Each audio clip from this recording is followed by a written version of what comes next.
Le Centre fédéral d'expertise des soins de santé, KCE, a mené une étude sur les effets de l'extraction préventive des dents de sagesse.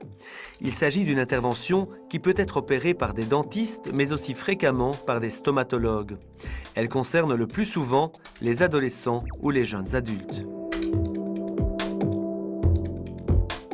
Les indications d'extraction des dents de sagesse chez les jeunes patients sont spécifiquement les caries dentaires au niveau des dents de sagesse, les infections au niveau des dents de sagesse, qu'elles soient chroniques ou aiguës, dans le cas où il y a des lésions au niveau de la radio panoramique, même en absence de tout symptôme, dans le cas de mauvais positionnement des dents de sagesse, qu'elles sortent dans le jour ou qu'on se mord la gencive du bas, dans le cas de la chirurgie de déplacement des mâchoires du haut du bas, parce que les dents sont alors mal positionnées pour vraiment sectionner l'os, et enfin dans le cas des leucémies, donc des cancers chez les enfants, où on doit faire la chimiothérapie, radiothérapie, et donc à titre préventif.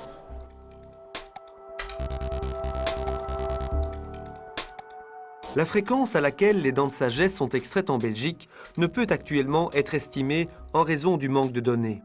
Que les dents de sagesse soient retirées lorsqu'une pathologie médicale se présente est indiscutable. Mais il ressort de l'étude du KCE que l'utilité d'extraire les dents de sagesse de manière préventive n'est pas du tout démontrée. Lorsque le patient n'exprime aucune plainte et que les examens cliniques et radiologiques ne démontrent aucune pathologie, nous parlons d'extraction préventive des dents de sagesse. Les raisons fréquemment invoquées pour recourir à cette intervention sont de deux ordres. Le traitement orthodontique, les dents de sagesse sont retirées de manière préventive pour éviter qu'elles n'exercent une pression sur les autres dents qui seraient alors mal positionnées.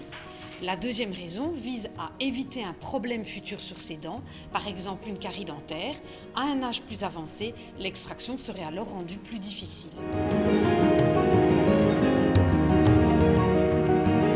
Les problèmes qui peuvent se poser par l'extraction des dents de sagesse chez tout type de patients sont le plus souvent un problème d'infection après l'opération, des douleurs post-opératoires, un gonflement aussi post-opératoire, et ensuite des problèmes d'hémorragie, parfois assez prolongés, et des problèmes au niveau d'une lésion du nerf alvéolaire inférieur, au cas où vraiment les racines sont très longues, on peut blesser le nerf, ce qui provoque un problème d'anesthésie qui peut être plus ou moins permanente au niveau de la lèvre du bas.